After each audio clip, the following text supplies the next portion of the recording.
This video is to demonstrate some different types of squares that are used in the Tessellated Cardi. If you have made the tessellated T, I'm using the same terminology that I used in that for the different types of squares. So type A, type B, type C. So the type A ones are the ones where you're picking up stitches in your foundation row along here and you connect to here. Now I need to do a type B here. This is my V-neck here. So this is the start of my neckline and it's coming in here as a V-neck. And I'm on my last row of the V-neck here now. Now I have done my row of single crochets along the whole panel, and now we're up to doing the chains. So I've just finished doing the panel below is 5x5s, so this next panel is going to be a 5 to 6, so there's going to be an increase in this one. But yeah, B squares start with a chain. All B squares start with a chain. It just, depending on the size of the square, is how many chains you do. Now because I'm doing a 5 to a 6, I'm starting off with 6 chains so that I pick up 5 loops in that chain. 1, 2, 3, 4, 5, 6, and then you pick up 5 loops. 1, 2, 3, 4, 5. Connect to the first edge stitch, and there's the foundation row. So it's just that foundation row on a B square that is different to the A's, because there's nothing to pick it up with. We have to create the chain stitches to pick them up with.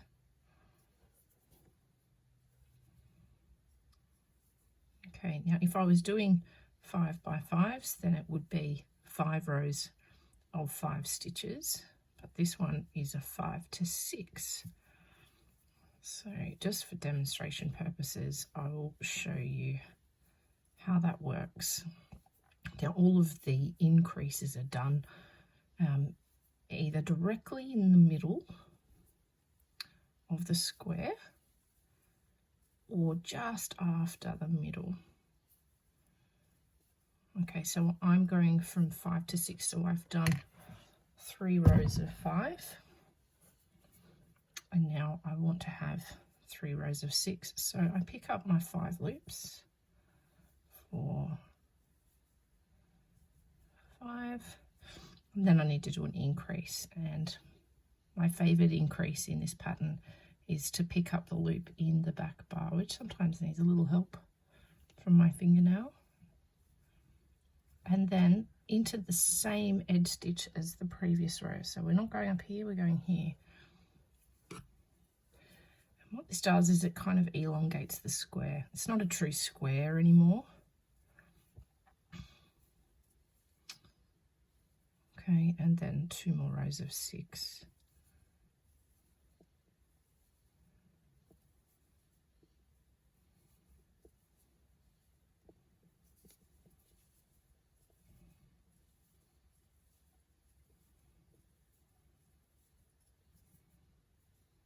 One more row.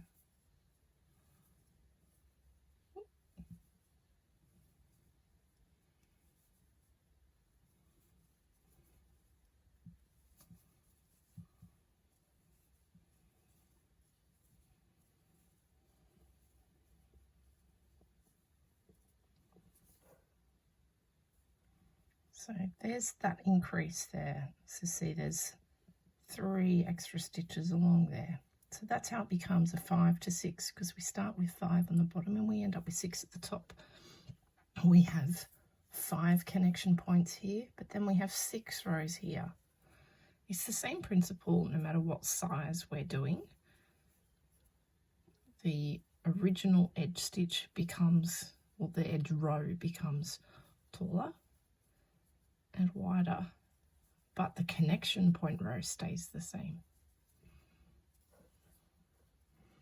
Okay, so that's that one finished.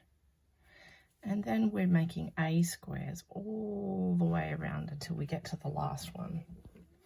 So A squares, the only difference is the foundation row. So we pick up loops in the single crochet in between each panel. So on the tessellated sweater, it's not on the single crochets, it's on the bind off rows. But here we've got that extra row. Okay, that's the only difference. The remainder of the square is made exactly the same as this one.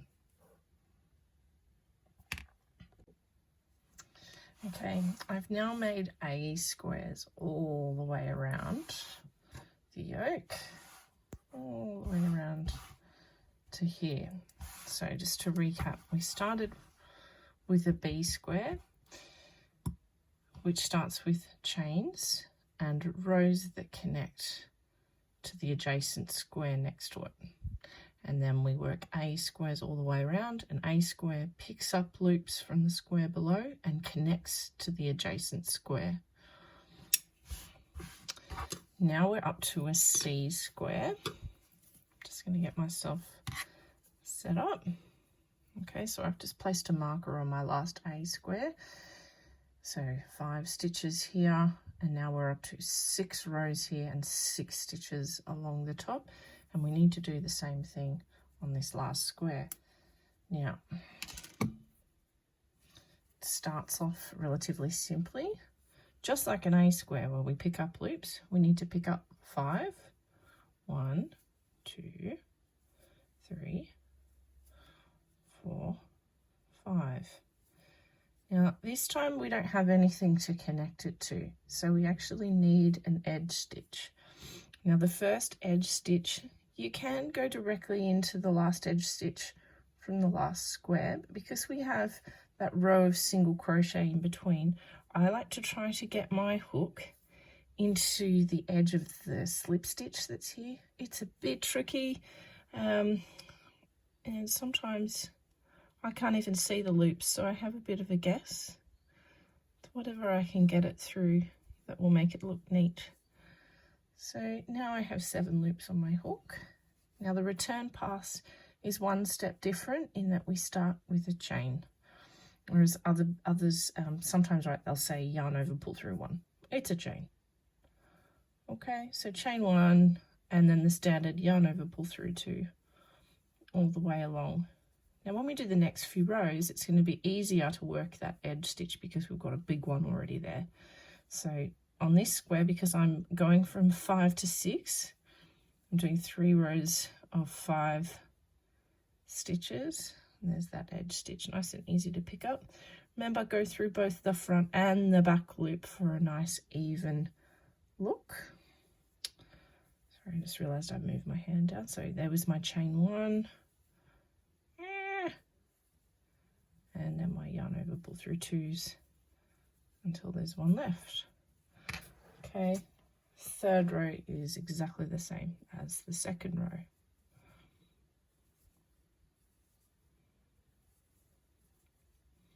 And into that edge stitch.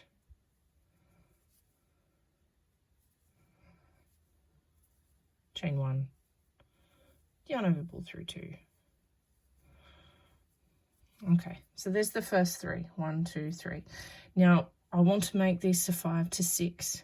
Now we don't want to make it bigger on the end edge stitch. We only want to make it bigger here. There's one little trick to doing that. So we pick up the first 5, just like the other 2 rows before.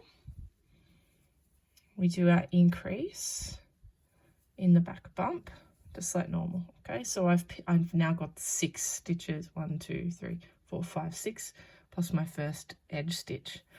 Now on this one here, I don't want to create height in the edge stitch. So what I'm going to do is I'm still going to put my hook into the edge stitch, just like normal. But when I do this, see, I'm going to do this really slowly and step it through. I've put my hook through. Now I'm not going to yarn over and bring that loop up. I'm going to yarn over and bring it underneath the edge stitch and underneath the increase. That's the increase loop there. Okay, so it was insert hook into the edge stitch, then yarn over, draw that loop back through the edge stitch and underneath the increase. And then we do our yarn over, pull through 2. Played around with this a bit to find what I think is the most successful way of doing it. Okay, this is row 5 now. I've just picked up for 5 loops. Now, this is a little bit tricky. Now, can you see that little line there? That's my increase. So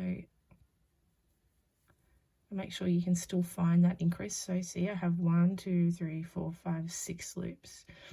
And I need to bring it through the edge stitch. Now, this edge is the edge from row 3 because we didn't create one on row 4. Okay, so here's me picking up a loop in the edge stitch. Now I have 8 loops on my hook. 1, 2, 3, 4, 5, 6, 7, 8. Now what I've done, and you can see it when the hook's in, is it's created a bit of an angle. See how my hook can be on that angle there? That's because the right side of the square now is taller than the left square. The left side, because we have less edge stitches on this side. We've got one more here. And that's how we get the nice elongated square to increase. And I'll do the last row and the bind off.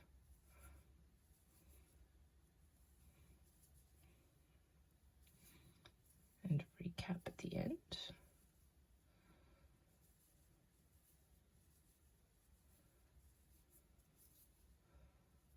Single crochet and along the tops.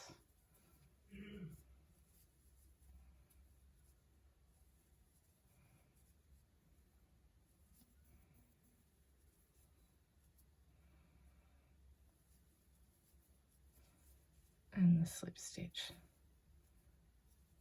at the end.